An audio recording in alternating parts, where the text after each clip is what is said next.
So I'm going to talk about this. I'm down here, and this is Russian division, and you'll see that there's a crowd difference. So what you're doing when you're looking at this and you're analyzing, like here on Russian division, they should be analyzing their crowd. And all they have to do is ask people for a zip code. Just like Micro Center. All they have to do is just give a zip code.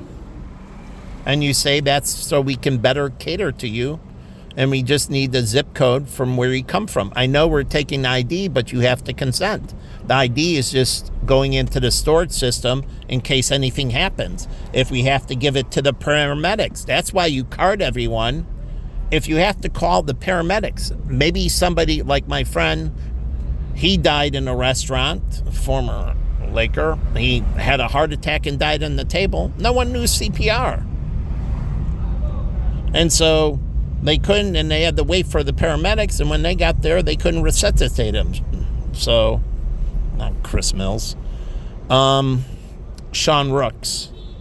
But the whole point is, you take the information because now you have their name, and now you can do, the paramedics can find out, like, the DMV should have an emergency contact and have emergency access to your medical records. If the paramedics come, you want them to be able to have access. And so the DMV, the Department of Motor Vehicles, only the Chicago paramedics and an approved ambulance provider can get in. So no one can hack in or come from outside. They have to be one of the authorized providers, and you have to be on scene. So you have to be there. And so the bars know, okay, like this person had basically got Liquid G and had an episode at the Crowbar.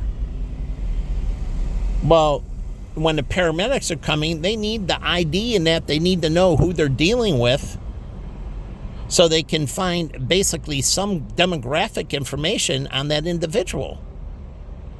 So who knows what type of medical situation they're in. They could give her, like you're on medication, and they could give her a cocktail of something to try to help her with something, and that cocktail, that medication they give, adversely interacts with another medication that she's taking, and all of a sudden now she's having a seizure and dying.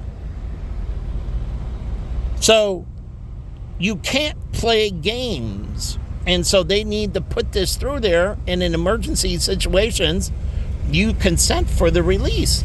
If you don't consent for the release and you sign it at the DMV, you consent for the release, and they hook up with MyChart or any of the chart services, and it's instantly released to the Chicago paramedics, say, or the Deerfield paramedics, or the Buffalo Grove paramedics, because they're going to administer.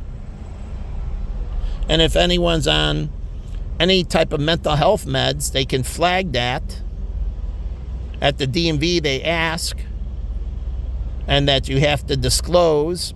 I had to disclose at my workplace. MetLife and Platinum Wealth, before they hired me, it was Great Lakes. But I had to disclose all that. The employer has to know. You don't have a right to privacy. You don't have to get hired and don't disclose it to them. But the other employer is supposed to ask for the same information. The whole thing is, if something happens to you, they're going to, like at Walsh Brothers, if you have somebody, he had HIV, and if he gets cut and is bleeding, people need to take proper precaution. Not to not save him, so they know what to do so he doesn't affect others, and then all of a sudden he gets saved, and now he feels horrible because he spread HIV to somebody else he never intended it to do, and an accident happened on the machine, and he got cut, and he was bleeding, and things needed to happen, and they didn't know. So, again, these things have to be in there, and they have to sign the release. But certain things, anything that's infectious, like diabetes and that, okay, you don't sign the release, then you take what happens. The city can't be on the hook. They don't know. They're trying to save you. They're doing the best. Now, there is a sample situation where they can take a quick blood test. And I'll give you that situation where they can implement a quick blood sample and the spectrum analysis to see what's in the system before they administer. They can put that on there. But they still need the rest of the things to know in general what your thing is. So that system can be put in place. But these are things that can't be messed around with. These are not games. If you consider effing with people's life a game, then that's why people aren't supposed to be screwing with my life. You want to play a game? Play it with your own life. So anyways, this video's about crowds and how they differ. Now, it's blocked off on here, but if you looked at and they did a survey of what their crowd is and where they're coming from compared to the crowd on Wells, it's a totally different crowd on Wells between Fullerton and North Avenue on Wells, or I should say North Avenue and Division on Wells. It's a totally different crowd. And so this crowd is totally different than that crowd. But anyways, it reminds me of the girl with the glove, Tito, Michael Jackson. Tito, get me my glove.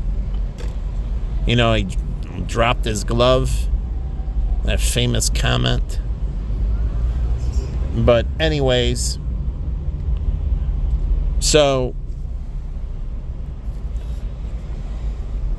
then you look right down the street, you got Russian Division, which goes from here, I'm on Dearborn, over to State. It's 1 block long. It goes from Dearborn to State on Division, both sides of the street. And the crowd here up here by Oak Street and that in Golden Triangle, it's an older crowd. You have the steakhouses and everything. It's a totally different dynamic. And literally, it's a block away. But these are how natural segregation works. These are people making choices. This is how you analyze trend. They're making natural choices. And so they're choosing to do these things and end up in these areas because something drives them to that area. So it's a totally different setup up here. They have Gibson's, there's Morton's Steakhouse over here, and they have higher end restaurants, and so you get a different crowd. Now, Dublin's is kind of, for more of the drinkers. So anyways, you get different crowds. And so they're going to dress and act differently. And you're going to mix with different people that have different types of professions. So over on Division Net, you're going to run into a younger crowd. They tend to be more blue collar and so on. And on Wells and then in the Gold Coast, Wells is younger. And they tend to be more yuppies, young urban professionals, more white collar.